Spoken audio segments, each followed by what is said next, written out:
Cek cek cek cek cek cek. Halo sobat nih, gas lagi dah Shelang. Dan seperti biasa, yang mau bantuin bayar cicilan bisa banget baca di deskripsi. Dan yang lainnya juga telah dibantu like dan juga komen aja. Oke, yuk langsung aja kita gaskan dulu dah Shelang ya. Dan gue mau ingatkan juga ini masih translate Cina, dan jika salah translate tolong dimaklumi aja ya coy. Oke, langsung aja kita gaskan. Mereview sedikit dari Pak sebelumnya, saat ini Shelang pada akhirnya dia berhasil menumpas sedikit para pedagang yang nakal dan juga tengil. Dan di sini Shelang dia telah menunjukkan kemampuan dirinya, ketegasan dirinya sebagai tuan kota baru. Dan untuk orang tua ini yang memang menyebalkan sebelumnya, di sini Shelang akan menghukumnya dengan cara yang sedikit berbeda, di mana Shelang dia meminta kepada pasukannya untuk memberikan sebuah pengumuman kepada orang-orang untuk datang ke depan rumah kediaman dari tuan kota, karena dia akan mengadakan sebuah acara hukuman kepada orang yang jahat dan juga tengil. Dan benar saja, kini beberapa waktu kemudian pasukan yang ada bersama dengan Shelang mulai berkeliling dan juga mengumumkan kalau akan ada sebuah hukuman yang akan diterima kepada orang jahat. Dan tak butuh waktu lama, orang-orang pun mulai datang berkumpul di kediaman dari tuan kota. Dan di alun-alun itulah ternyata ramai juga, lumayan ramai walaupun memang nggak seramai itu, karena kota ini penuh dengan rakyat banyak, tapi yang datang walaupun banyak tapi nggak sebanyak itu, yang membuat Shelang dia pun berpikir kalau sepertinya orang-orang yang ada di tempat ini mereka masih takut jika mereka nanti keluar mereka akan dihukum oleh keluarga Su.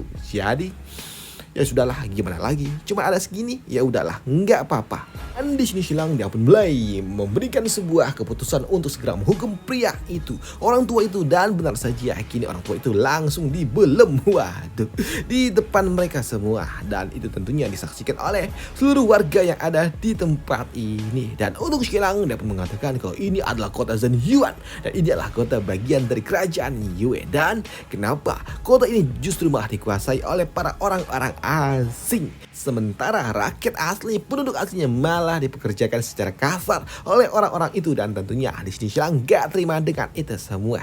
Dan Shelang juga mengatakan kalau para pedagang berat ini mereka meminjamkan uang dengan bunga yang sangat tinggi, memaksa orang-orang ini untuk membayar dengan harga yang tidak masuk akal, dan memaksa orang-orang ini untuk menjual semua apa yang bisa mereka jual untuk membayar hutang. Jika tidak, maka mereka akan mendapatkan bayaran yang sangat amat mengerikan. Jadi di sini Shelang yang mengatakan mulai hari ini semua perak dan juga emas yang dimiliki oleh orang-orang pedagang barat yang jahat zolim ini, mereka semua akan menjadi bagian dari kerajaan Yue untuk orang-orang Yue. Dan sekarang Shelang dia pun mengizinkan kepada warga rakyat untuk mengambil apa yang telah diambil oleh para pedagang-pedagang barat, yang membuat kini kerusuhan di kota ini pun terjadi. Orang-orang mulai bersikap agresif, mereka mulai mengambil semua apa yang bisa mereka ambil dari toko milik dari orang-orang barat yang sebelumnya, yang membuat Shelang dia pun tahu kalau ini adalah sebuah kekacauan yang memang dia cari, karena ini akan merugikan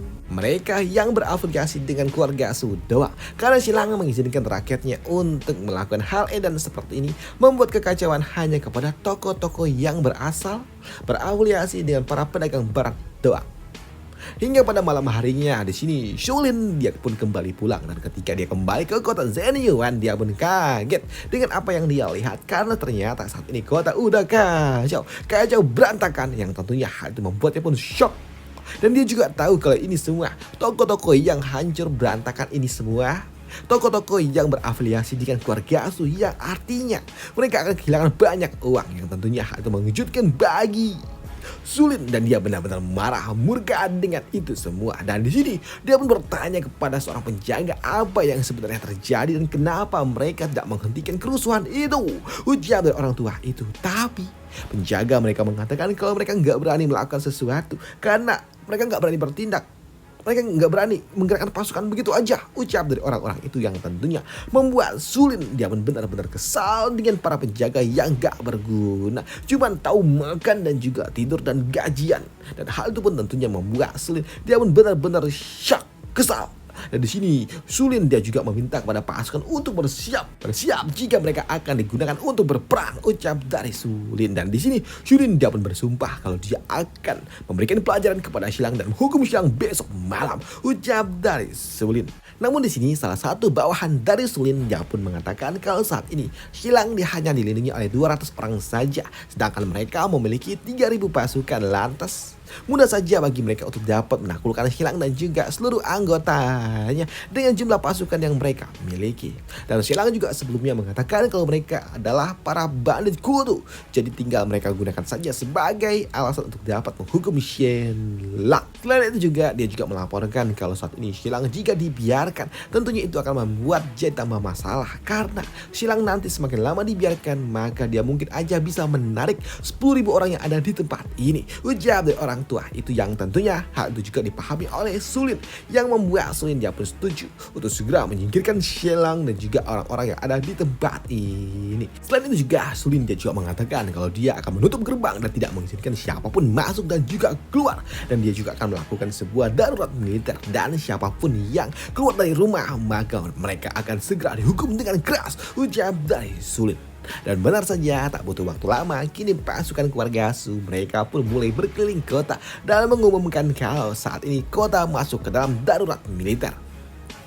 Sedangkan di sisi lainnya, di kediaman dari tuan kota saat ini rakyat banyak juga yang masih tepat di depan alun-alun dari kota ataupun ya kediaman tuan kota. Namun di sini Xilang dia pun melakukan sebuah orasi untuk menarik perhatian dan juga menarik simpati dari warga yang ada di tempat ini, di mana dia mengatakan kalau selama ini kota Zhenyuan warganya mereka malah diperbudak oleh orang-orang asing. Jadi di sini sudah waktunya bagi mereka untuk dapat melawan dan aku akan melindungi rakyatku, ucap dari Xilang, yang tentunya hal itu membuat mereka semua pun sungguh sangat senang. Tapi semua itu berubah ketika pasukan keluarga Su mereka pun datang dengan jumlah yang banyak mengepung tempat ini. Dari kedatangan dari Sulin langsung membuat warga langsung kircep.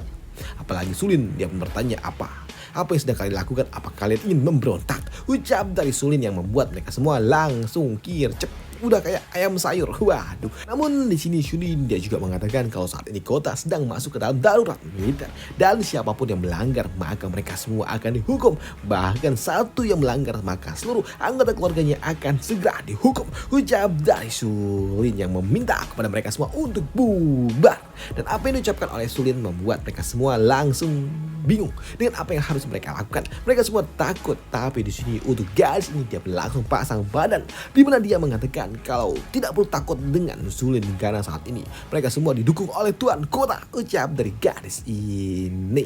Dan dia juga mengatakan kalau saat ini jumlah mereka saat ini cukup banyak untuk dapat menghentikan sikap yang dilakukan oleh keluarga Su yang selama ini bertahun-tahun jahat kepada orang-orang ini. Saat ini mereka memiliki orang sekitar 10.000, dan kenapa mereka harus takut dengan keluarga Su, ucap dari gadis itu yang ingin membakar semangat dari orang-orang ini. Dan di sini gadis ini dia pun meminta kepada orang-orang ini untuk berdiri bersama dengan tuan kota melawan keluarga Su.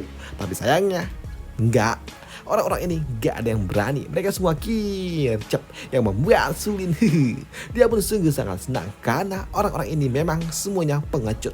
Dan untuk Sulin dia pun meminta kepada orang-orang ini untuk bubar dalam waktu 5 detik, 5 hitungan. Jika nggak bubar maka mereka semua akan dihukum. Dan benar saja di hitungan ketiga bubar semuanya. Waduh, semua bubar dan hanya meninggalkan Xilang dan juga anggotanya, yang tentunya hal itu membuat gadis ini dia pun kesal dengan orang-orang yang gak berguna itu. Dan untuk Sulin dia pun tertawa dengan ini semua, dan dia juga mengatakan kalau saat ini wow, aku takut kalau rumah tuan kota akan dikepung, ucap dari Sulin. Tapi untuk Xilang dia mengatakan iya, nggak apa-apa, nggak ada masalah. Tapi di sini untuk Sulin sebenarnya dia ingin segera menyingkirkan Xilang malam ini juga. Tapi saat ini dia juga tahu kalau Xilang dilindungi oleh si Raja Pedang dan juga si pria besar itu, dan sulit untuk dapat melakukannya secara langsung, hingga membuat di sini Sulin dia pun meminta kepada Xilang untuk datang ke dalam acara perjamuan yang akan dia adakan besok. Dan jika kau tidak datang mungkin aku akan sedikit marah, dan aku harap kau datang, ucap dari Sulin. Dan untuk Xilang, ya aku pasti akan datang, ucap dari Xilang. Baiklah kalau begitu, sampai jumpa. Dan di sini untuk Pak Tua ini dia juga mengatakan kalau saat ini sepertinya kota kita telah diserang oleh bandit Kutu Huo, dan dia juga meminta kepada pasukannya untuk berjaga di tempat ini dan jangan biarkan para bandit itu datang dan mengganggu tuan kota. Jadi kalian semua di sinilah dan berjagalah di tempat ini, ucap dari Sulin. Padahal dia ingin mengepung kediaman dari Xialang agar Xialang gak melarikan diri. Dan untuk Xialang dia pun menyambut itu semua. Yes, aku dijaga malam ini dan aku bisa tidur nyenyak malam ini, ucap dari Xialang. Dan setelahnya Xialang dia pun kembali masuk ke dalam mansion miliknya. Dan pada malamnya pas makan malam di sini orang-orang ini mereka semua pun kesal dengan apa yang telah dilakukan oleh rakyat yang gak berguna. Itu justru malah kircep. Tapi untuk Xialang dia pun sadar betul hal itu wajar karena mereka semua ya kroco-kroco yang memang ya gimana, orang biasa pikir dari Xialang, dan dia pun nggak masalah juga karena ini semua masih masuk ke dalam rencananya. Tapi tentunya untuk gadis ini dia nggak terima dengan itu semua, dan dia juga mengatakan kalau mereka akan berjaga semalaman dan meminta kepada Xialang untuk beristirahat dan jangan pernah datang ke dalam acara perjamuan. Tapi untuk Xialang, wow, santai, tenanglah, tidak perlu seperti itu. Di sini Xialang dia pun meminta kepada gadis ini untuk makan yang banyak dan beristirahatlah yang cukup malam ini karena Sulin dia mengincar diriku dan dia nggak akan mungkin melakukan hal-hal kepada kalian semua selama aku masih ada. Dan tidurlah yang nyenyak malam ini karena besok akan ada sesuatu yang sangat besar dan kalian akan bekerja dengan sangat giat, ucap dari Xialang. Dan untuk Xialang dia juga meminta kepada Pak Tuali untuk kembali berlatih bersama dengan dirinya. Senior Li, mari kita berlatih lagi dan pastikan kau lakukannya dengan benar, dan juga kita akan melakukan sedikit ya untuk memastikan agar semua berjalan dengan lancar, ucap dari Xialang yang sepertinya dia menyiapkan sesuatu. Dan benar saja keesokan paginya rame semua kediaman dari tempat Xialang ini tinggal saat ini udah dikepung hingga 2000 pasukan keluarga Su berjaga di tempat ini agar Xialang enggak kabur. Bahkan jika digabungkan dengan para botak-botak, para biksu dan juga yang lainnya, total ada sekitar 3000 pasukan yang mengepung tempat ini yang membuat Xialang dia juga tahu kalau dia kayak mungkin dia bisa kabur, dan dia juga tahu kalau saat ini untung aja kami udah stok makanan sebelumnya, jika tidak bakal kelaparan kami nih, pikir dari Xialang. Tapi di sini Xialang dia juga mendapatkan laporan dari Hishan kalau saat ini pasukan musuh ada sekitar 3000 orang yang tentunya sangat amat banyak, dan mereka juga udah bersiap untuk dapat berperang, dan tentunya mereka juga dah dilengkapi dengan semua perlengkapan tempur yang membuat Xialang dia pun mengatakan ya, ini adalah sebuah persiapan untuk dapat menyerbu istana Raja Kota Hua. Dan sepertinya mereka ingin menyingkirkan kita semua, ucap dari Xialang. Namun di sini, ketika Xialang sedang berbicara dengan Hishan, dia pun mendapatkan laporan lagi dari gadis ini, di mana dia mengatakan kalau ada seorang wanita datang ingin bertemu dengan Xialang. Dan yang dimaksud oleh gadis itu ternyata adalah gadis ini yang memang agak sedikit duhai juga dan oke juga lah. Dan itu membuat Xialang dia pun bertanya ada apa, siapa gadis ini dan ada apa datang menemui dirinya. Dan untuk gadis ini ternyata dia hanyalah seorang pembawa pesan, di mana dia mengatakan kalau saat ini Tuan Sulin meminta kepada dirinya untuk mengundang Xialang. Apakah Xialang akan datang di dalam acara perjamuan atau tidak? Dan untuk Xialang, tentu saja aku datang, apalagi yang mengundangku adalah seorang gadis cantik seperti ini. Bagaimana mungkin aku nggak datang dong, ucap dari Xialang yang tentunya membuat gadis besar dia pun takut, kaget, dan dia akan pergi bersama dengan Xialang. Tapi Xialang dia pun menolaknya. Enggak perlu, kau tinggal di tempat ini karena ada hal besar yang akan kau hadapi nanti. Dan tenang saja, aku nggak akan ada dalam bahaya, semua akan baik-baik saja. Dan bagaimana mungkin wanita cantik seperti ini akan menyakitiku, ucap dari Xialang. Karena Xialang dia akan pergi bersama dengan Hishan dan juga Pak Tuali di dalam acara perjamuan. Dan apa yang akan terjadi di dalam acara perjamuan, tentunya ini nggak cuman ada bocot doang, dan hal besar akan terjadi di dalam acara perjamuan ini. Dan acara perjamuan akan kita bahas di part lanjutannya aja. Oke, nah sekarang gue harus jemput bini gue. Sekarang jam 21.28. Waduh. Sampai jumpa, bye, thank you.